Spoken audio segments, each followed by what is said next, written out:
El crimen más curioso que yo vi no lo cometió nadie.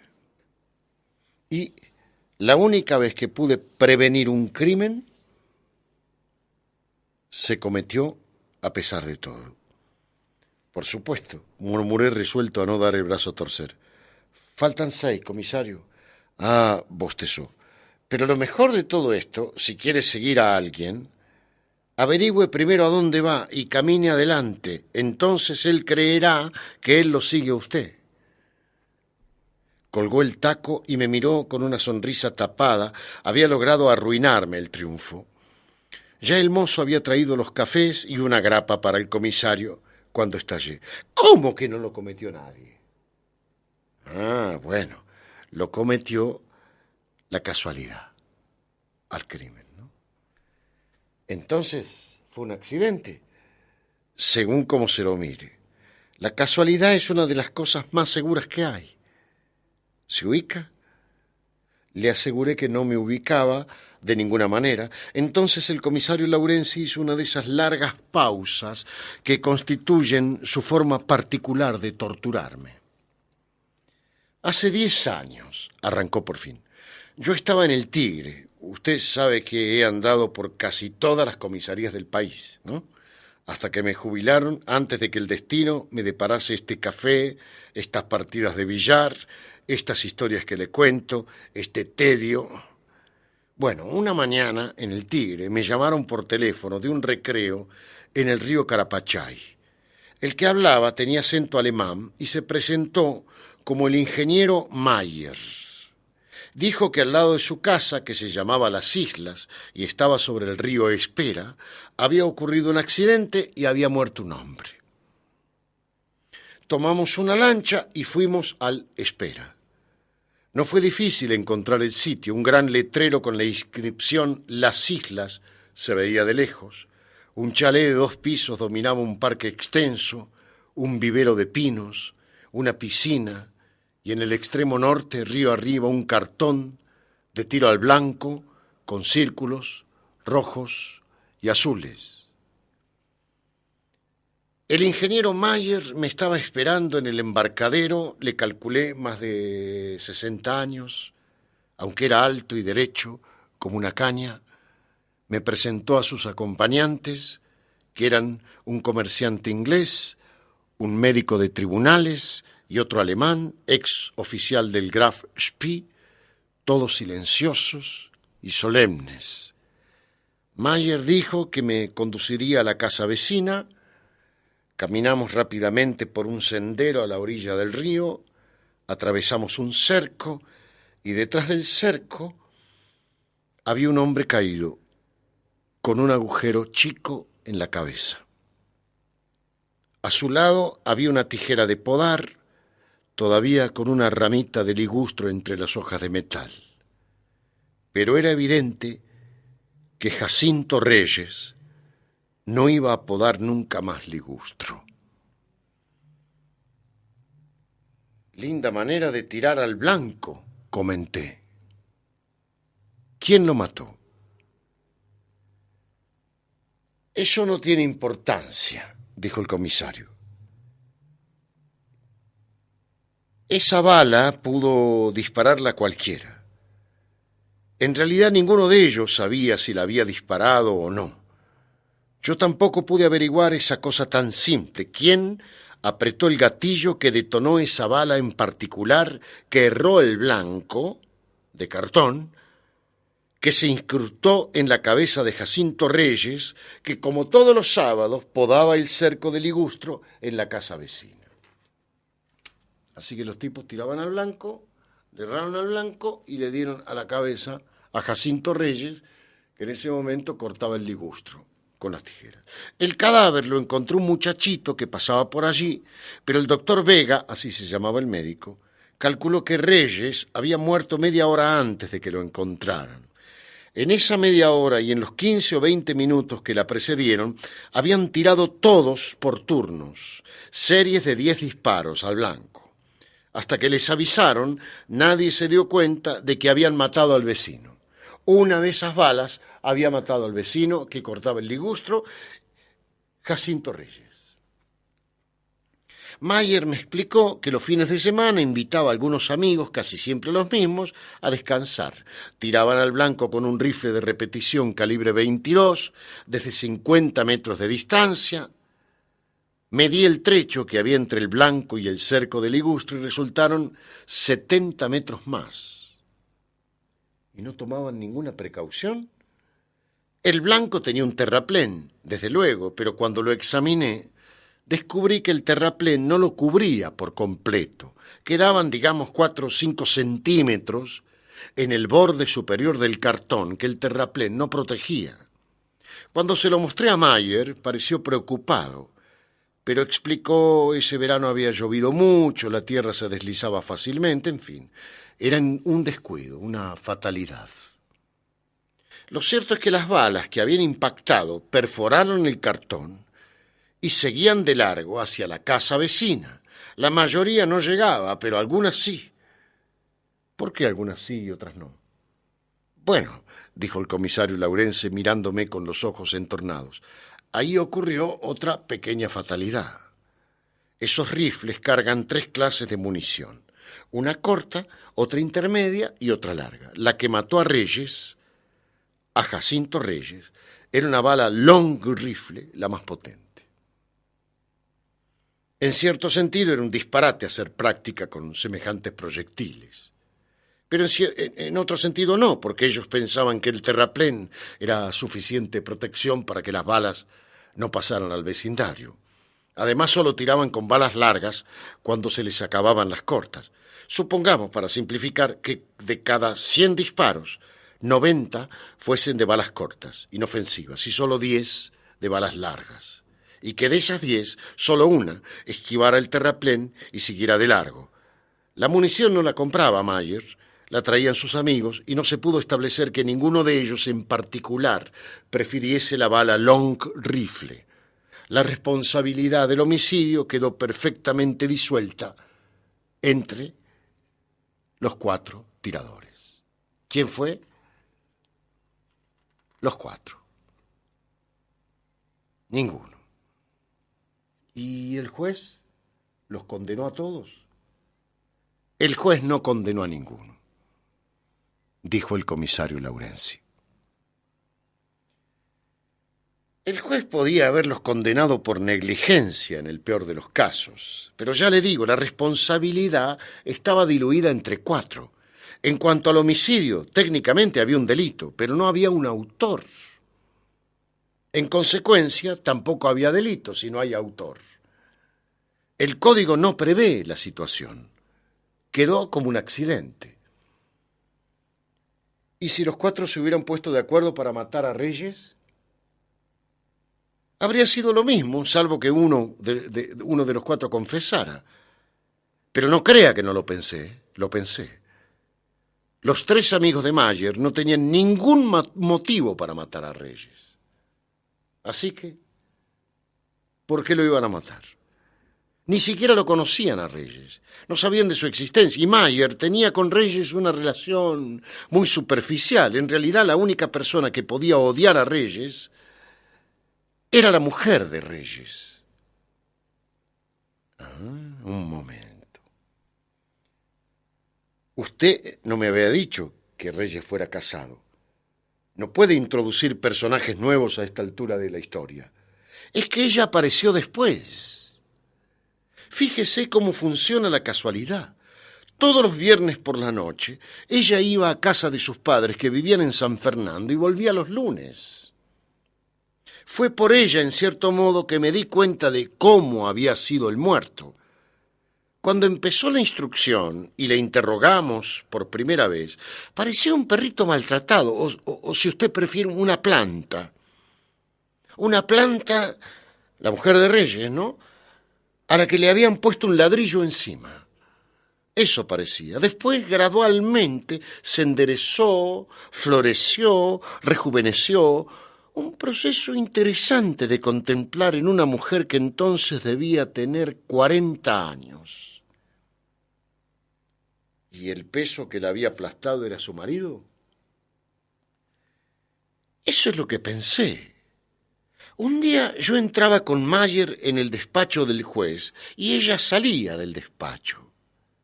Mal encuentro, me dije, pero al verlo, vino hacia él, hacia Mayer, le tomó una mano entre las suyas y se quedó mirándolo de un modo muy raro. No me jacto de descifrar miradas, pero esa era era una mirada de agradecimiento, como si Mayer hubiera desempeñado para ella el papel de la providencia matando a su marido Reyes. Tengo entendido que ahora es una mujer feliz. ¿Se casó con el ingeniero Mayer? El comisario me miró asombrado. ¡Qué disparate!, dijo sacudiendo la cabeza. Se casó con un amigo mío. Mayer no se hubiera casado con ella ni con nadie a esa altura de su vida. Mayer era un hombre que depositaba toda su capacidad de cariño en sus plantas, en sus perros y en sus libros. Mientras el asunto estuvo en tribunales, hasta que el juez sobreseyó, me hice amigo de Mayer, en la medida en que él me lo permitió. No crea que era mucho. Era un tipo ascético, que no hablaba si no era necesario. Era alemán, y pocas veces lo consideraba necesario. Los vecinos lo respetaban, aunque lo creían un poco chiflado. Contaron, por ejemplo, que en una oportunidad acechó a un agente que pescaba con explosivos y los tiroteó hasta que abandonaron el bote y ganaron la costa a nado. Cuando se lo pregunté, no intentó negarlo. Se limitó a decir que a los peces había que darles una oportunidad, como a los hombres. Cuidaba su parque, sus pinos, sus flores, con esa devoción que solo se encuentra, vio, en algunos europeos. Con la misma intensidad detestaba las comadrejas, los yuyos, las hormigas. En esto era cómico, casi cómico. De nosotros, los que investigábamos este asunto, tenía una pobre idea. Decía que los jueces, los comisarios, no servíamos para nada. Llegábamos cuando estaba todo terminado. Eso decía. Cuando vino el sobreseimiento, lo perdí de vista. A mí me trasladaron a Campana. Bueno, pasaron 4 años. Un día yo andaba por el Paraná investigando un asunto de contrabando. No sé por qué decidí meterme en el Tigre, en el Espera. Atardecía cuando desde el centro del río divisé el chalet de 2 pisos de Myers, la piscina, el vivero de pinos, y en el extremo sur del parque, usted no lo va a creer, un terraplén y el cartón de tiro al blanco. Entonces de golpe entendí todo. Comprendí que realmente era Mayer quien había asesinado a Jacinto Reyes. Lo miré boquiabierto. Pero no quedamos en que fue un accidente, una casualidad. Fue un accidente provocado, una casualidad manejada. ¿Él disparó la bala que mató a Jacinto Reyes? No, yo no dije que él disparó la bala que lo mató a Reyes, no. Hay una probabilidad entre 4 que haya sido él. Hay 3 probabilidades en contra de que haya sido uno de sus amigos. Eso no se altera. En ese plano todavía se puede decir que a Reyes no lo mató nadie. Pero Mayer montó el dispositivo. Él instaló el blanco de manera que el sector de fuego abarcara el jardín vecino, donde Reyes podaba sus plantas los fines de semana cuando ellos tiraban. Él reunía a sus amigos, él permitió que el terraplén se desgastara, él dejó actuar a la casualidad. En suma, él calculó que una bala perdida de cada 100 no era nada, pero en 1000 balas habría 10, y en 10.000 habría 100, y tarde o temprano una de ellas coincidiría con aquel hombre a quien odiaba, simplemente porque Reyes le pegaba a su mujer, y de noche la oía gritar, y de día la encontraba llorando en el jardín del vecino, y era destruida como las hormigas destruyen un árbol, y en consecuencia, según la lógica de Mayer, él el pegador de su mujer, debía morir. Solo que de por medio estábamos nosotros, los hombres que vienen después, y entonces no se podía matar a Reyes como una comadreja. Había que permitir que lo matara el azar, la providencia, con una bala anónima, y también había que darle una oportunidad.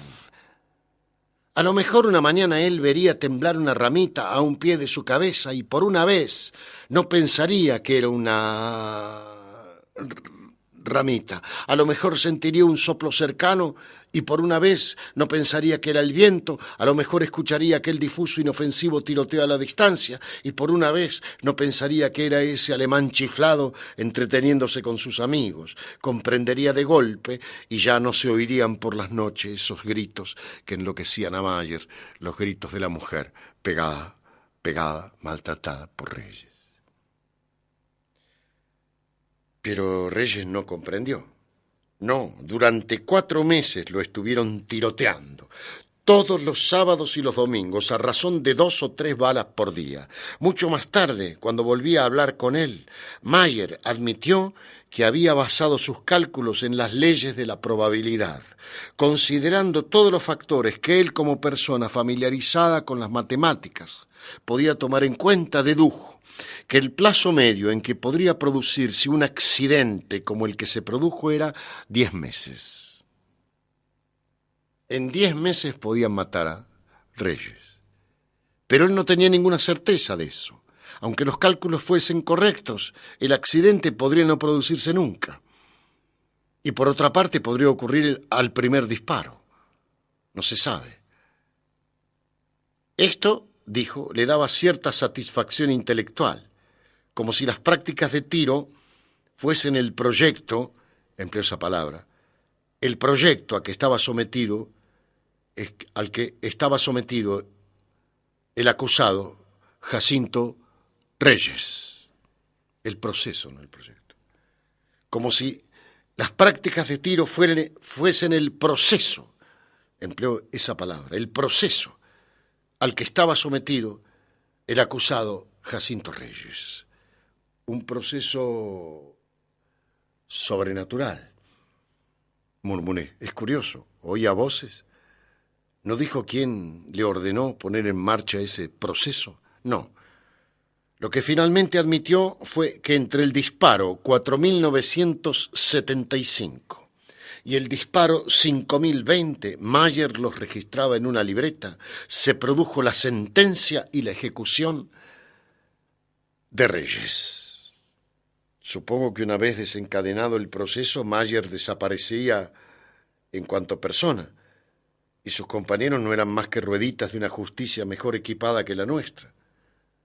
Sí, pero en ese plano yo no podía discutir con él y además apenas lo entendía.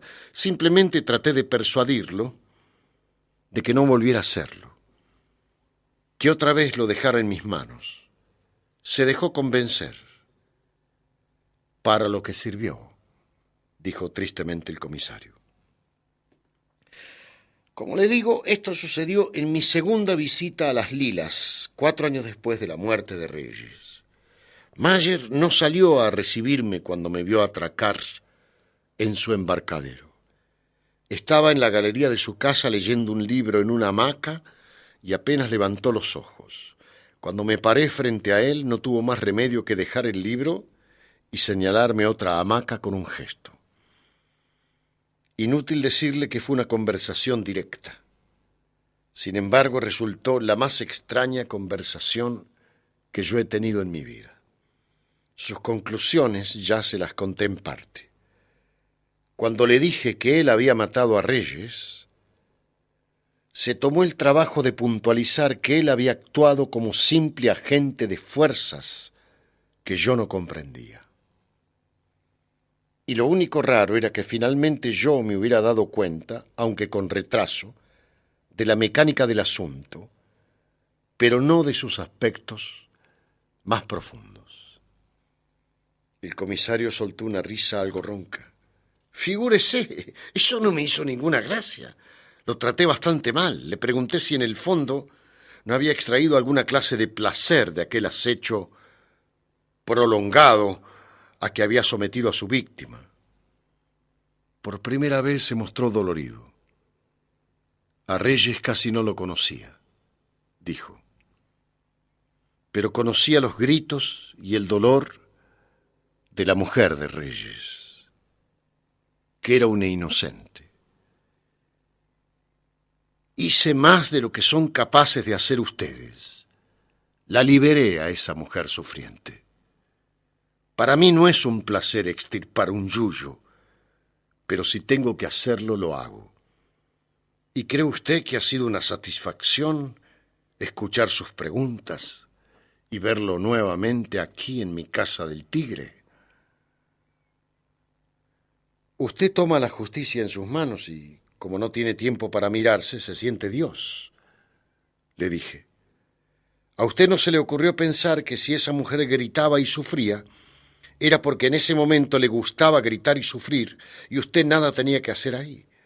A lo mejor la ha despojado del verdadero sentido de su vida. ¿Usted qué sabe? ¿Usted cree que es justo porque mata sus hormigas y quema sus avispas? Está bien, es una diversión, como cualquier otra.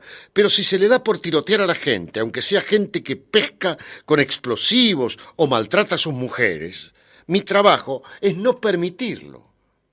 Para eso soy comisario. Le dije otras lindezas por el estilo. Ahora creo que eran injustas. Pero usted comprende, me sentí irritado y quería irritarlo. Debo haberlo conseguido porque bruscamente volvió a su frase de 4 palabras y a llamarme señor en cada frase. Todo eso, señor, dijo, es cosa juzgada.